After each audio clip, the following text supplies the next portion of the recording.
राम राम दोस्तों और मेरी माताएं बहनें, आशा है कि आपके ऊपर बाबा नीम करोली जी की अपार कृपा होगी।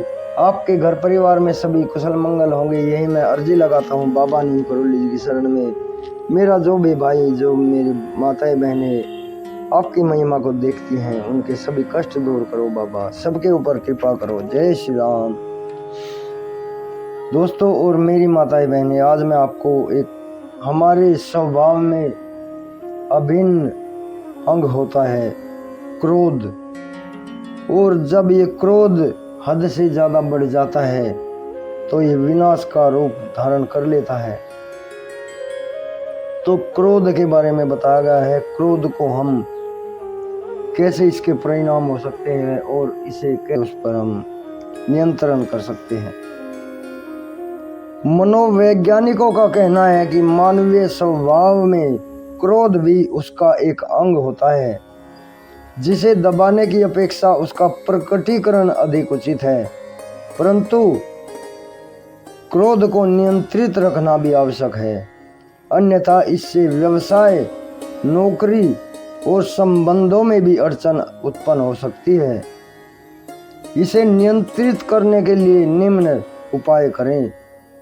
इसे नियंत्रित करने के लिए 10 उपाय बताए गए हैं, इसे पूरा सुने मेरे भाई, आपको एक जरूर सच्चा ज्ञान मिलेगा। पहला है, स्वाभिमान को जागृत करें। आत्मविश्वास की कमी हो तो क्रोध का मूल कारण होती है।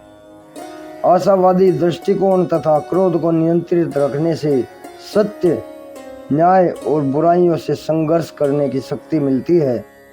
आत्मविश्वास करने वाले को प्रायश्चित कभी नहीं करना पड़ता और वह अपनी मित्र मंडली में सम्मान सहित बना रहता है। दूसरा है, अपनी आदतों को सुधारें। हम अपने को न सुधार कर दूसरों का सुधार करना चाहते हैं। हमें यह जान लेना चाहिए कि क्रोध का कारण हम स्वयं ही हैं। हमें दूसरों की आंख में पड़ा तिनका दिखाई देता है, परंतु अपनी आंख में पड़ा हुआ सैतीर नहीं दिखता।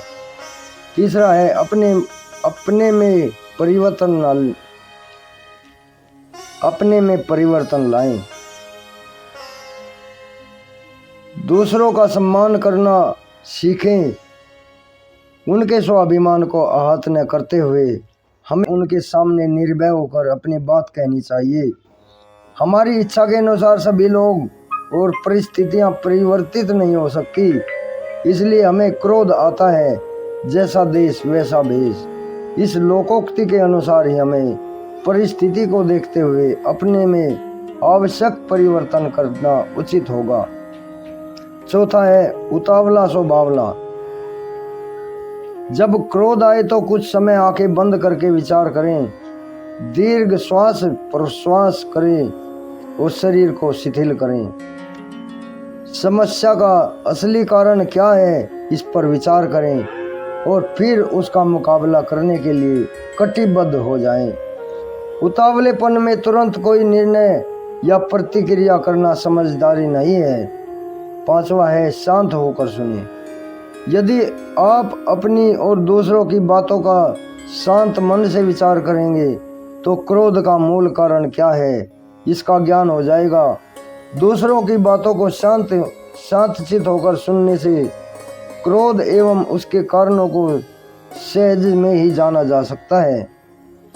आपकी जो भावनाएं हैं उनको विनम्रता से अभिव्यक्त करें।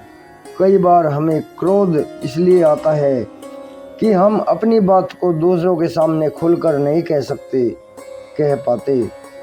आत्मविश्वास की कमी, भय, संकोच या अपमान होने के भय से हम अपने क्रोध का घूंट पीकर रह जाते हैं, जो आगे जाकर भयंकर ज्वालामुखी बनकर प्रकट होता है।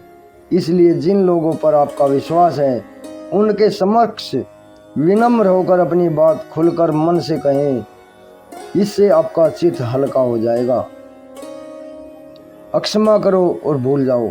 सातवां, गलती किसी से भी हो सकती है और कहीं भी हो सकती है, परंतु इसका अभिप्राय यह नहीं है कि हम क्रोधित होकर कोई गलत कदम उठाएं।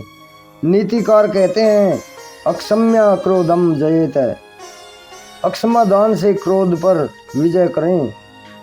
ध्यान रहे, क्रोध व्यक्ति को शूद्र और अक्षमा महापुरुष बनाती है। 8वां है दूसरों पर विश्वास करें। अपने और दूसरों पर विश्वास रखने वाले को क्रोध आता ही नहीं, प्राय हम क्रोध के गुलाम बन जाते हैं। 1 मिनट का क्रोध 1 घंटे का सुख चैन छीन लेता है।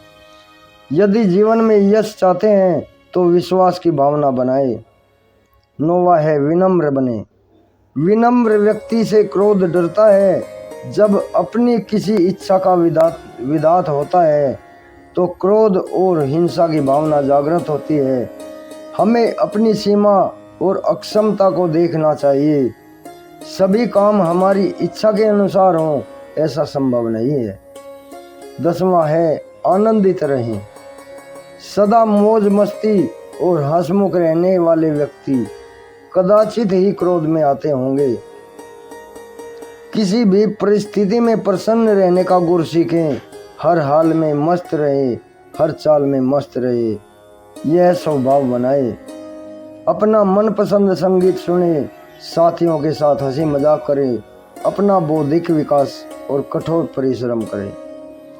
आपका क्रोध शांत हो जाएगा। जय श्री राम। जय बाबा नीम करोली महाराज जी की जय, हनुमान जी की, हर हर महादेव।